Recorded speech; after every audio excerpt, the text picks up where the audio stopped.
պետք է համոզել եւ համոզվել, որ Ռուսաստանը իսկապես խորտակվում է։ Ֆիզիկայի օրենքներով ցանկացած մարմինը բախվելով ինչ-որ խոչընդոտի, իներցիայի օրենքներով դեռ որոշ ժամանակ շարժվում է եւ փշրումը գալիս է հենց նրանից, որ այդ բախման իներցիոն ուժը բախվում է խոչընդոտին։ Քանի որ Ռուսաստանը որպես ֆիզիկական մարմին ահռելի մեծ երկիր է, տնտեսապես, աշխարհագրորեն եւ այլն, այդ իներցիայի ուժը շատ մեծ է եւ դա զարմանալի չէ, եւ Ռոմի եւ Բյուզանդիայի եւ Օսմանյան կայսրության պես երկրները փլուզվում էին երկար ժամանակ, այսինքն մենք տեսնում ենք ֆինալը, երբ որ խորհրդային միությունը 3 օրում անհայտացավ, բայց գործընթացը սկսվել էր դեռ ակնհայտորեն 88 թվականին քաղաքական առումով, իսկ տնտեսապես էլ ավելի շուտ։ Պես որ այն, որ սովետական Ռուսաստանը, որը իրեն փորձում էր նոր սովետական միություն հռչակել, փլուզվում է, դա երևում է շատ օբյեկտիվ տնտեսական թվերից։ Ռուսաստանը դեռևս 5 տարի առաջ ուներ Եվրոպայի պես շուկա, որտեղ վաճառում էր գազի 40%-ը, նավթի 25%-ը, դա ահռելի գումարներ էին, հիմա այդ թվերը հասել են մի քանի տոկոսի եւ 27 թվականին արդեն զրոյանալու են ընդհանրապես ռուսական տնտեսությունը որևէ բան զենքից բացի չի արտադրում, իրենք չկարողացան ոչ ինքնաթիռներ, ոչ սեփական մեքենաներ արտադրել, անգամ զենք հիմա գնում են Հյուսիսային Կորեայից։ Բերենք մեր հարևան Վրաստանի օրինակը, որը նույն ճանապարհը կատարեց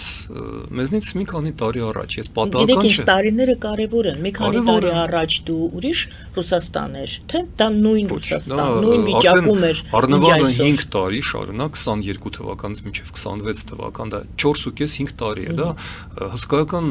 պատմական շրջան է եւ Վրաստանը գիտակցաբար մտնում էր Ռուսաստանի տակ եւ եկեք տեսնենք ինչով է վերջացել Վրաստանի այդ ճանապարհորդությունը։ Վրաստանը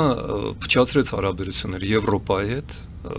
ֆինանսական, գաղափարական, տնտեսական, բոլոր քաղաքական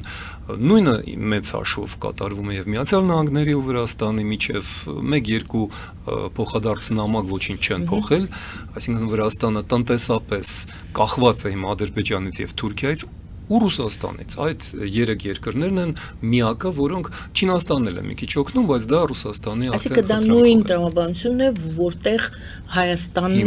մտնում այդ տրամաբանության մեջ։ Այո, մենք կտրուկ բարձրացրեցինք, մենք չէ, կառավարությունը կախվածությունը Ռուսաստանից 10 տարի առաջ այն 2.5 անգամ քիչ էր։ Մենք բերեցինք նոր կախվածություններ Ադրբեջանից եւ Թուրքիայից եւ շարունակում ենք մեծացնել այդ կախվածությունը եւ երկաթուղային եւ հոսանքի եւ սննդի եւ այլ բաների ինչ որ ազատ շուկա փորձելով ոչ թե Եվրոպայի հետ, այլ Ադրբեջանը եւ Թուրքիայի հետ զարգացնել եւ հետևանքները լինելու են բացարձակապես նույնը։ Լավ, փաստորեն դուք շարունակում եք պնդել, որ Հայաստանը մնում է Ռուսաստանի ծիրում, ներկայիս իշխանությունների, անգամ եթե ազգային ժողովում իշխանություն եւ ընդդիմություն է այսպես ներկայացված, դուք համարում եք դա կեղծ։ Դուք ինքներդ բերեցիք այդ օրինակը եւ դա անցնում եմ ձեր իսկ առաջարկած թեմային, որովհետեւ դուք նշել եք դա։ Դրա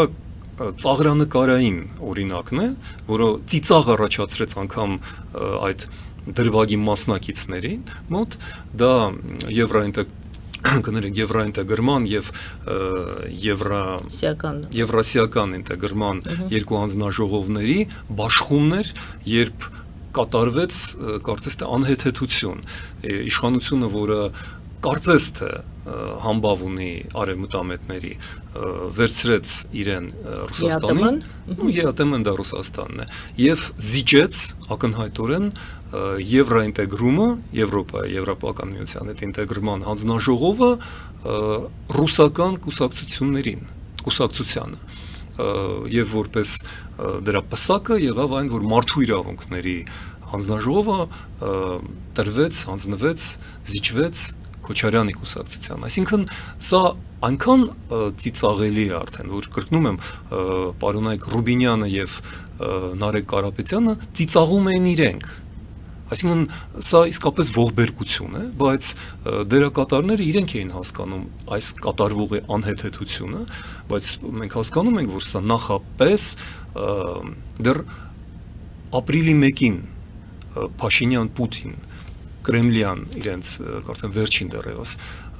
անձնական հանդիպման ժամանակ ընտրություններից առաջ դա թելադրված էր Պուտինի կողմից։ Ինքը ասաց, ես հույս ունեմ, որ պրոռուսական դա իր խոսքն է, կուսակցությունները տեղ կգտնեն նոր խորհրդարանում, եւ թեև Փաշինյանը սկսեց այնտեղ արյուծի սիրտ ուտելու տեսարաններ բեմադրել, բա մեզ մոտ ազատություն է, այնուամենայնիվ ամեն ինչ խոսքերի վրա չէ, գործնականում եղավ այնպես, ինչպես պատվիրեց եւ թելադրեց Պուտինը։ Այսինքն ես դեռ կես տարի առաջ պնդում էի ընտրություններից առաջ եւ հիմա հանգիստ խղճով, բայց մեծ դառնությամբ պնդում եմ, որ Հայաստանի ազգային ժողովում հիմա ամեն ինչ թելադրում են երկու մարդ, Պուտինը եւ Ալիևը։ Ահա մեր 2026 թվականի ամառվա արդյունքները։ Ալիևը նկատի ունեք Փաշինյանի միջոցով։ Այո, իհարկե, Փաշինյանի միջոցով, որովհետեւ ես չեմ ասում, որ Փաշինյանը Ալիևի նշանակածն է, ոչ իհարկե, բայց Փաշինյանը գերադասում է բալանսավորվել Պուտինի ազդեցության դեմ, ոչ թե Եվրոպայի միջոցով, այլ Ալիևի միջոցով, որովհետև Ալիևը եւ Պուտինը լինելով դաշնակիցներ, այնուամենայնիվ ունեն հստակ տարբերություններ եւ Փաշինյանը խաղում է այդ տարբերությունների վրա։ Փաշինյանը շարունակում է այն քաղաքական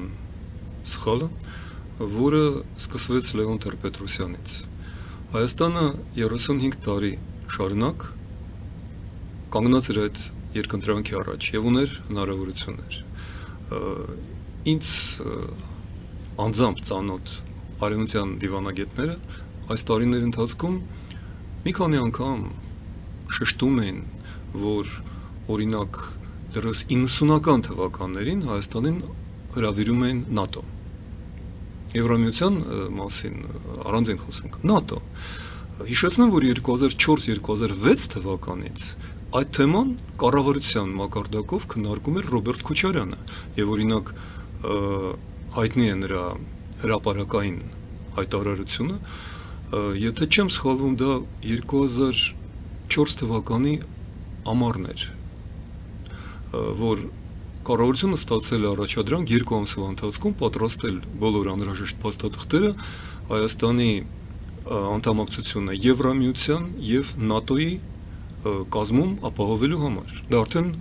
կառավարության օրակարգում էր եւ այդ մասին կան արխիվային փաստաթղթեր եւ կան ինտերնետային հայտարարություններ, ես անգամ սկրինշոթներ ունեմ դրանից։ Սերժ Սարգսյանին դա մի քանի անգամ ուղիղ առաջարկվել էր եւ Բարակ Օբաման եւ նրա պետքարտուղար Հիլարի Քլինտոնը եւ օրինակ դա շատ սուր էր այդ հարցը կանգնած 2015 թվականին, երբ աշխարհը մեծ հարգանքով նշեց ցեղասպանության 100-ամյակը։ Հիշում եք, Վատիկանից մինչև Միացյալ Նահանգներ պատրաստում էր մի գործընթաց, որովհետև Հայաստանը արևմուտքի համար շատ կարևոր օղակ է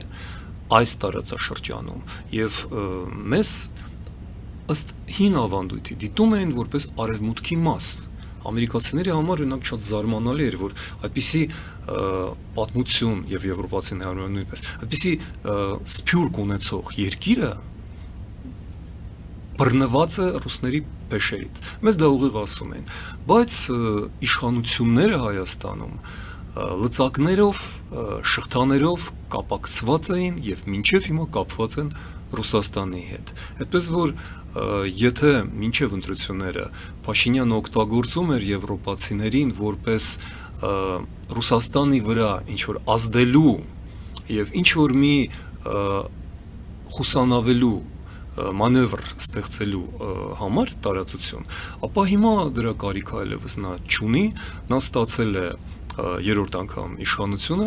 Պուտինի, Ալիևի, Էրդողանի օգնությամբ, որոնք չէին թաքցնում դա, իրենք ողջունում էին, նախապես ասում են, այն, որ Պուտինին դա քիչ է եւ նա ուզում է ավելին, դա էլ է պարզ, բայց մենք տեսնում ենք, որ անգամ տրիպի պես ամերիկա-հայկական դարակազմիկ ներկայացվող մի նախագծի մեջ ռուսներն արդեն սղոսկել են, որովհետև գլխավոր գործադիր տնօրենն է ռուսական կապերով, արմատներով Սոկոլովը, որը թեև ամերիկյան կողմից է նշանակված, բայց նա Հայաստանում վիվա մի քանի հանքեր ուներ, որոնք ռուսներից էր ստացել, ՎՏԲ-ից, այսինքն այնտեղ որևէ հասկացելու տեղ անգամ չկա, այո,